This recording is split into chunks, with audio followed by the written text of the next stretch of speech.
A lição que eu escolhi hoje é o capítulo 24 do Evangelho segundo o Espiritismo, Moral Estranha.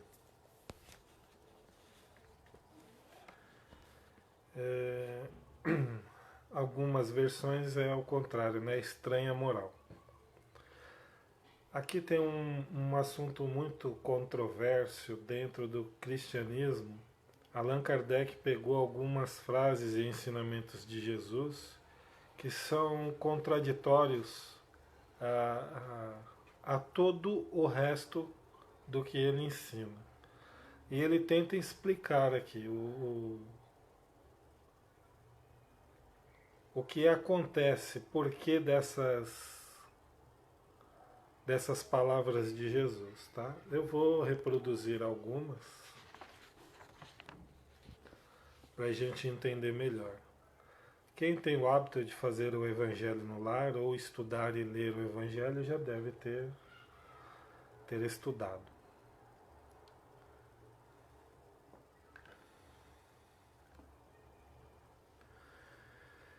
Quem não odeia seu pai e sua mãe? É o capítulo 23, Moral Estranha. Item 1. Uma grande multidão de povo ganhando com Jesus, caminhando com Jesus. Ele se volta para eles e diz: se alguém vem a mim e não odeia, isso mesmo, e não odeia seu pai e sua mãe, sua mulher e seus filhos, seus irmãos e suas irmãs, e mesmo sua própria vida, não pode ser meu discípulo. E quem não carrega sua cruz e não me segue, não pode ser meu discípulo. Assim, quem dentre vós não renuncia a tudo o que tem, não pode ser meu discípulo. Se alguém vem a mim e não odeia seu pai, sua mãe, sua mulher, seus filhos e seus irmãos. Veja que ele ensina a amar os vossos inimigos. E aqui, palavras dele diz: quem não odiar seu pai, sua mãe e seus filhos, não é digno de ser discípulo dele. Mais para frente tem, isso está em Lucas capítulo 14, versículo 25 a 27 e 33. Gente, meu condomínio está meio com as crianças hoje daquele jeito, tá? Então pode aparecer uns gritos aí. Em Mateus capítulo 10, versículo 37. Já fala um pouco diferente. Aquele que ama seu pai ou sua mãe mais do que a mim, não é digno de mim. Aquele que ama seu filho ou sua filha mais do que a mim, não é digno de mim. Então há uma grande diferença, né, em dizer odiar, recomendar o ódio de sua família, e aqui aquele que ama o seu pai, sua mãe, seus filhos mais do que a mim não é digno de mim. Mas ainda assim fica estranho na boca de Jesus. Quem tiver deixado por meu nome sua casa, ou seus irmãos, ou suas irmãs, ou seu pai, ou sua mãe, ou sua mulher, ou seus filhos, ou suas terras, disso receberá o cêntuplo e terá por herança a vida eterna. Isso está em Mateus capítulo 19 a 29.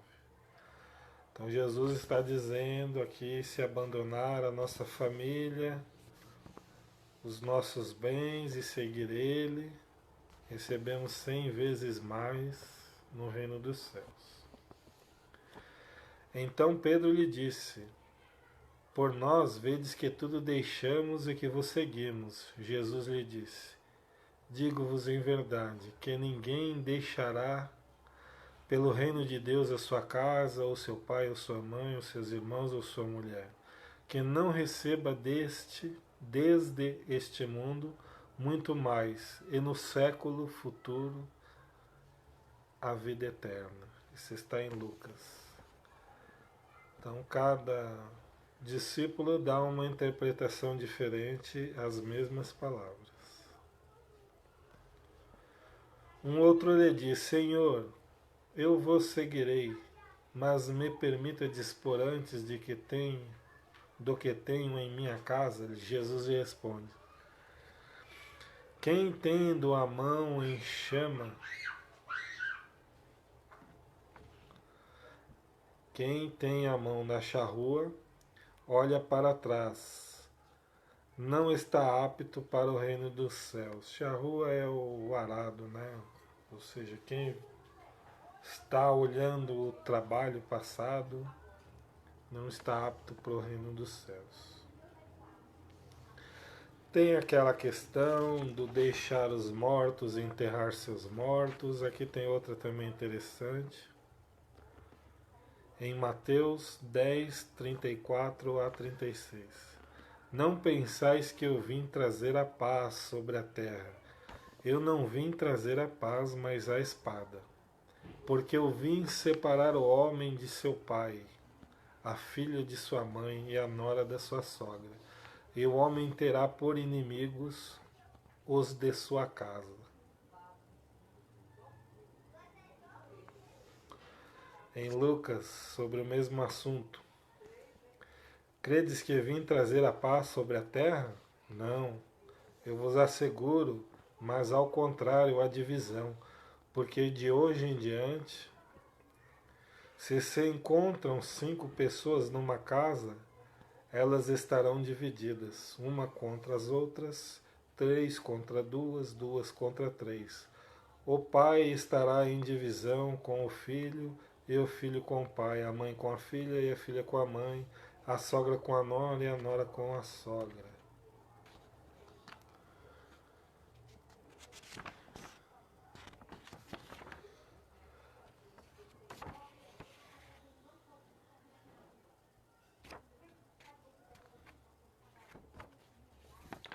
Bom, então vamos lá tentar entender essas palavras, né, de Jesus. Temos que entender a primeira questão, as traduções, né? Sabemos que Jesus falava em aramaico, que era a língua dos hebreus naquela época. E os evangelhos todos que foram encontrados estavam em grego. Então já houve uma tradução, tá? Quando dos séculos 17, 18, 16, as Bíblias eram escritas em latim, né? As missas eram feitas em latim, as pregações.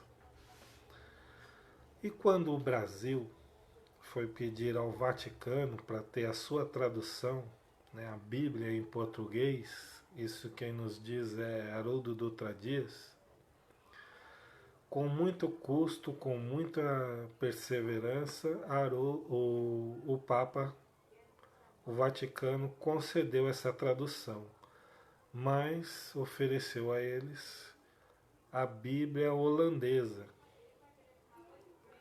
Então essa Bíblia holandesa provavelmente veio do grego para o holandês, depois do holandês para o português. Isso parece besta, né?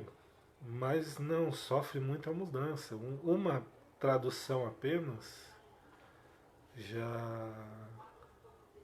já passa por dificuldades, porque o tradutor, algumas palavras, ele precisa interpretar a moral dessa palavra. E ele precisa trazer para a realidade de sua época, como ele enxerga. Vou dar um exemplo bem básico.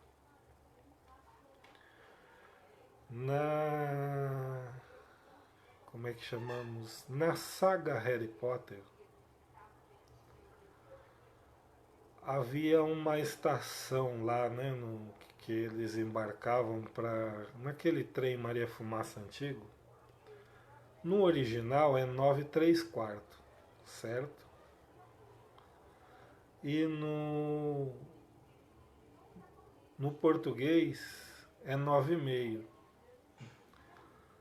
Então quem pega os livros traduzidos em português, está escrito estação 9/1/2, 9 e meia.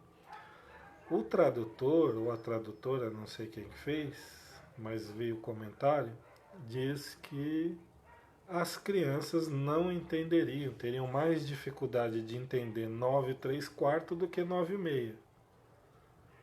Então quem lê o livro e assiste o filme vê essas diferenças em muitas coisas, né? Então o tradutor ele interfere naquilo que ele traduz segundo o que ele acredita.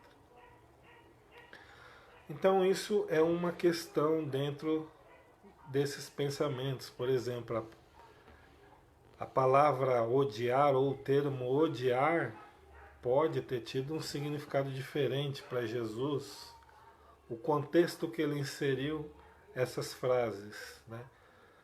Pode ser que ele não disse odiar a pessoa, mas odiar modo de como as pessoas se comportam.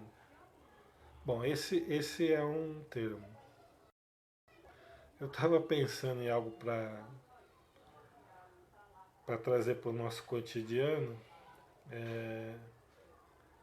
Nós, além da tradução, nós temos muitas palavras para definir uma coisa. E temos muitas coisas que têm o significado na mesma palavra. Isso hoje, né? Imagine naquela época. Então, agora vamos olhar para o aspecto moral, né? Para a interpretação dos espíritos e de Emmanuel. Emmanuel tem uma coletânea de livros que foi publicado pela FEB, né, uns 6, 7 anos, que são todos os comentários que Emmanuel fez do Evangelho de Jesus. Então está tudo catalogado, separado em ordem cronológica da Bíblia. Então ele explica muita coisa. Algumas coisas que eu pesquisei do que Emmanuel fala. O sentido moral dessas palavras, né? Moral estranha.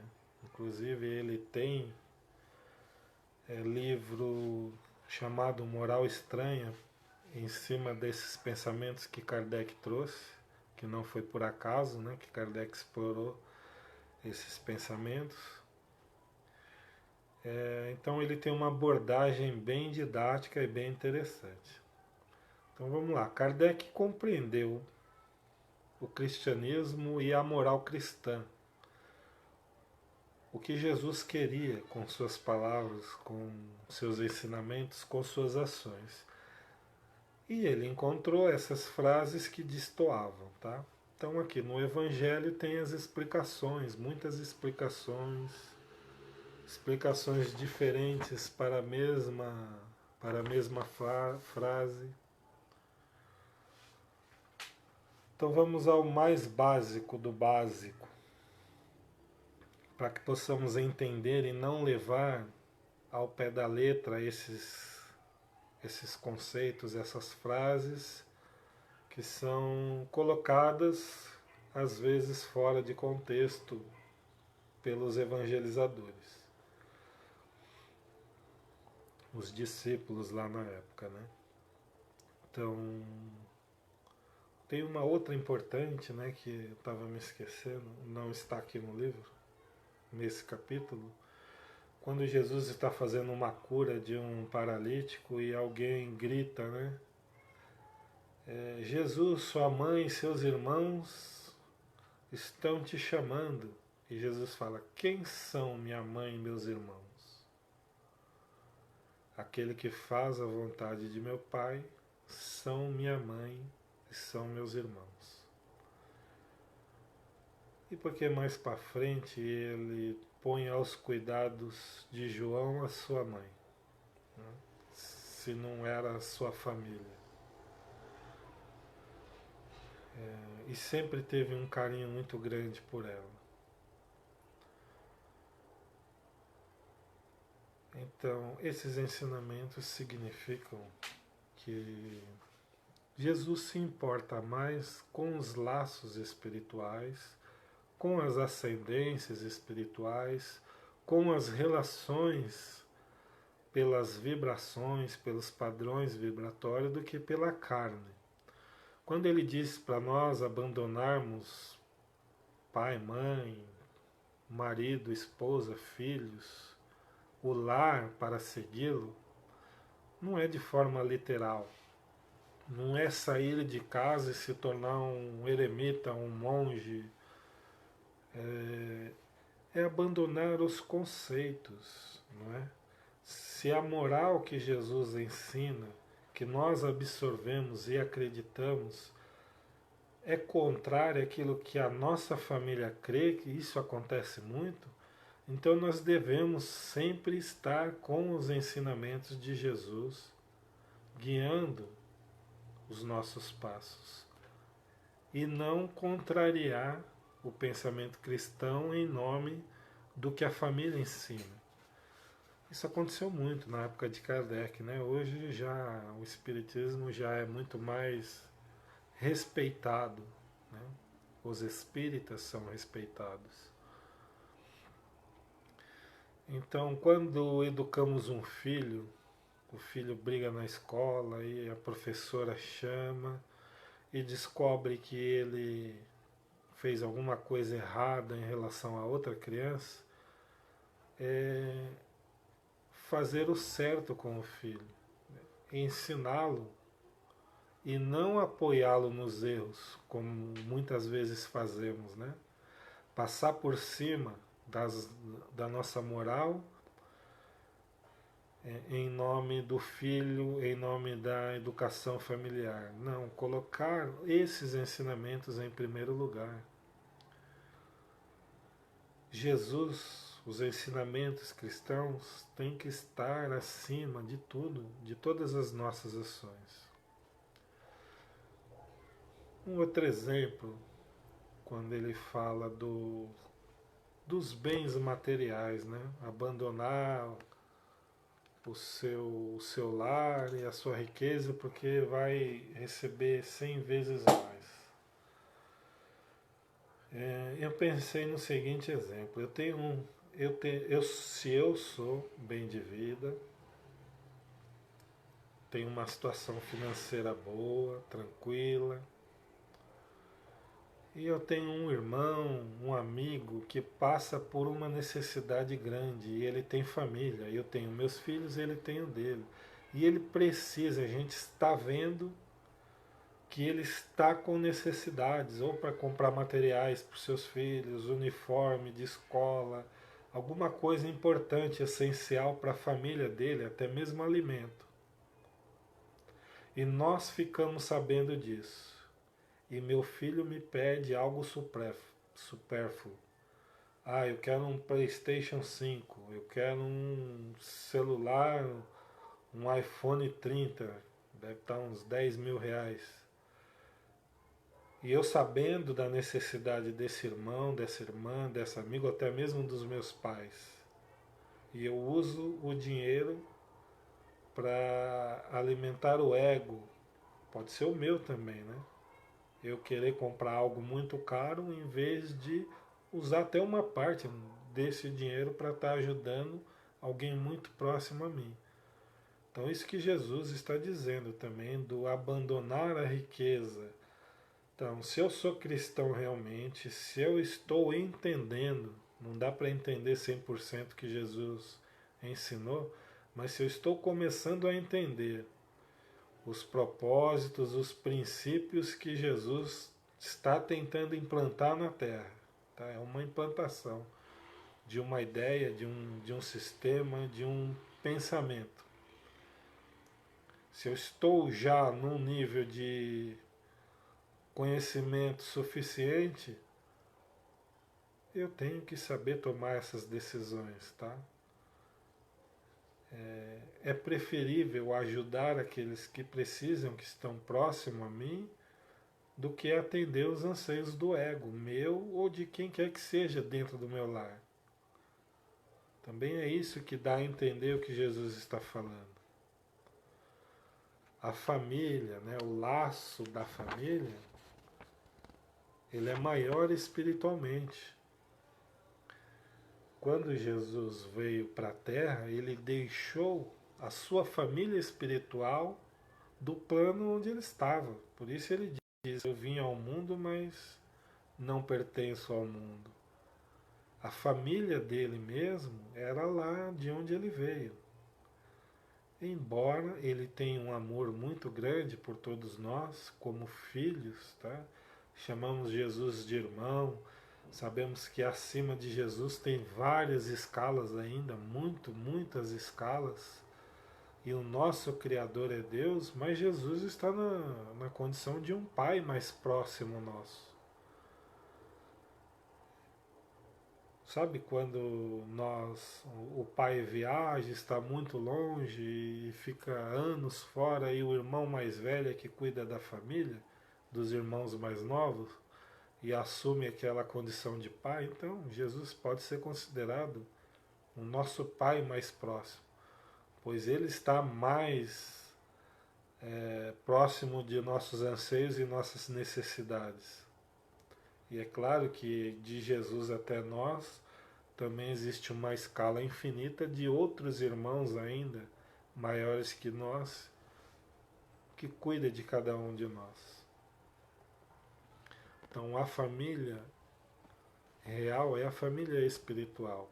A família encarnada, a família consanguínea, são espíritos que estão conosco aceitando o desafio de lidar conosco, nós com eles, com os defeitos e virtudes, aprendendo a conviver e a respeitar-se mutuamente uns aos outros. E assim ampliar essa família consanguínea para uma família espiritual. Feliz daqueles que se olham como um grupo familiar e diz: sou feliz ou somos felizes por estarmos juntos, por constituirmos essa família. E vemos muitos casos que são o contrário, né? Filhos que não se entendem, não aceitam seus pais, pais que não entendem e não aceitam seus filhos, com aquele pensamento rancoroso, que se arrepende de terem feito os filhos, e os filhos que diz que não pediram para nascer. E são essas famílias conturbadas que a maioria deles veem nos amigos a verdadeira família. Tem a oportunidade de ampliar esses laços, porque se a espiritualidade juntou um grupo de pessoas, uniu essas pessoas, é porque tinha condições de conviver em grupo. Tinham condições de se aceitarem e se respeitarem. Não é? Hoje nós vemos que é muito mais fácil se separar do que casar, né? Tem muito mais talvez separações do que casamento. Tem pessoas que se separam antes mesmo de se casar. Por quê? Porque tem o pensamento de o outro me fazer feliz, de criar a expectativa de que os filhos têm que ser aquilo que eu desejei para eles, aquilo que eu tracei para eles, e não respeitar as individualidades em eu fazer a minha esposa feliz ou o meu esposo feliz, e assim a minha esposa ou o esposo pensar em me fazer feliz. Então é uma troca, é uma doação, em eu fazer tudo que estiver ao meu alcance para tornar os meus filhos pessoas de bem, pessoas do bem, independente do que eles consigam na vida deles. Né? Eu trabalhar e lutar para que eles consigam a felicidade interior de ser felizes por estarem vivos, por terem saúde, ou se não tiverem, tentar entender os motivos, por trabalharem, por constituírem suas famílias, e não por ter, por querer, por ser. Né?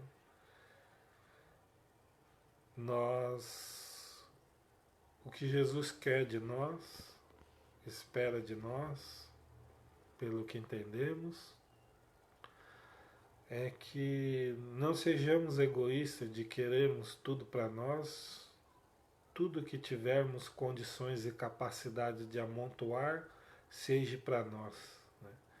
Que nós possamos olhar os outros, ampliar essa nossa família para os parentes mais distantes que passam por dificuldades, ampliar essa família aos amigos e quem sabe consigamos ainda em vida ampliar para os necessitados, aqueles que nós nem conhecemos, né? E ter por eles um sentimento de paternidade, de irmandade, de amizade. Então são construções que nós vamos fazendo com atitudes, com o que nós entendemos e o que nós acrescentamos de valores, valores morais que adquirimos através dos estudos, não só cristãos, né? No budismo também tem muita coisa importante, interessante a ser ensinada. As religiões orientais, o hinduísmo, os evangélicos têm contribuições, os católicos, os muçulmanos. Em todo local, em todo ambiente, nós temos o que aprender, nós temos o que acrescentar. Isso é compartilhar informação, compartilhar ensinamentos. A ideia de Jesus era essa, né? Que todos contribuíssem com um todo. E assim nós consigamos viver em harmonia, transformar o nosso interior, sendo pessoas melhores, mais compreensíveis, mais amáveis, respeitando mais, confiando mais, e assim nós conseguimos interferir no meio em que vivemos, né? Causando admiração em outras pessoas que buscam seguir esses caminhos. Lembremos que a ideia veio de um, que era Jesus, que passa para os seus discípulos, né, chegou a ter mais de 70,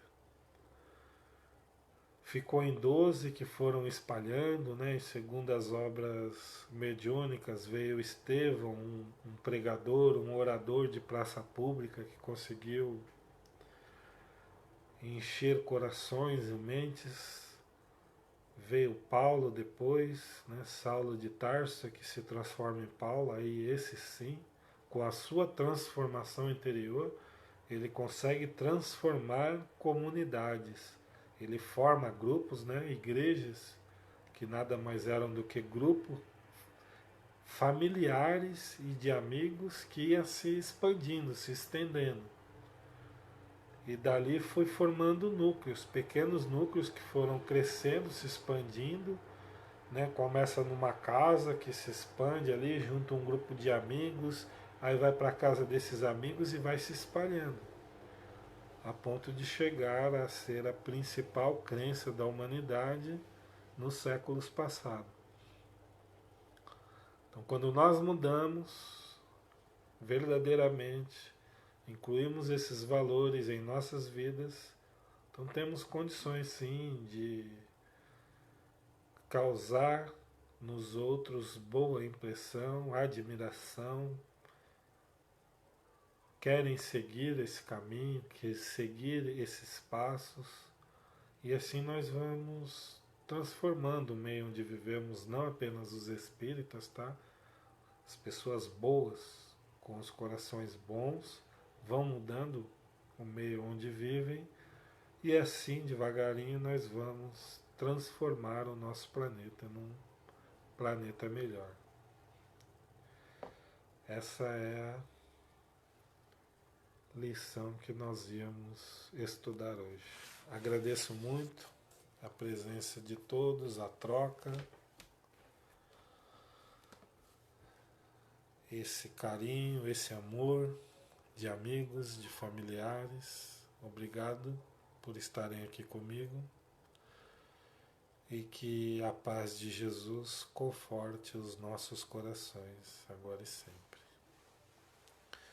Vou pedir a todos que possamos, mais uma vez, unir os nossos pensamentos, unir os nossos sentimentos,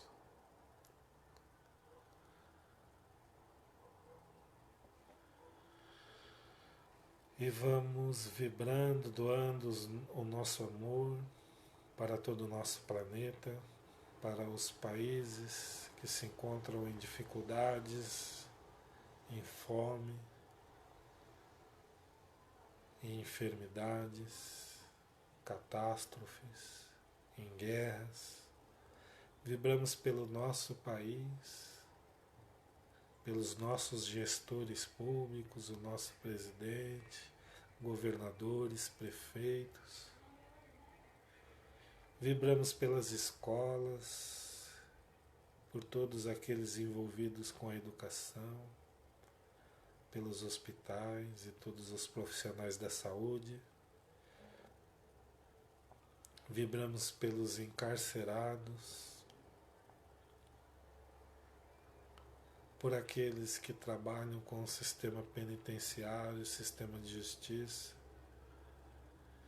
Vibramos pelas religiões, pelas igrejas, templos, pelas casas espíritas, pelos lares que cultuam o Evangelho no lar, os ensinamentos do Cristo que vieram através de Kardec. Vibramos pelo nosso lar, pelos nossos familiares, por nós, para que tenhamos cada vez mais força e coragem para continuarmos a nossa caminhada. Recebemos agora ao final os tratamentos espirituais, caso não conseguimos ir à casa espírita essa semana, e que possamos ter uma semana abençoada, cheia de alegrias, desafios, e nos encontrarmos novamente na próxima semana. Encerramos com a prece: Ave Maria, cheia de graça, o Senhor é convosco, bendita sois vós entre as mulheres, bendito é o fruto do vosso ventre, Jesus. Santa Maria, Mãe de Jesus, rogai a Deus por nós, pecadores, agora e na hora de nosso desencarne. Que assim seja, graças a Deus. Um beijo a todos e desculpem as falhas do sistema, tá? Meu celular e minha internet não são das melhores. Beijo a todos, ótima semana.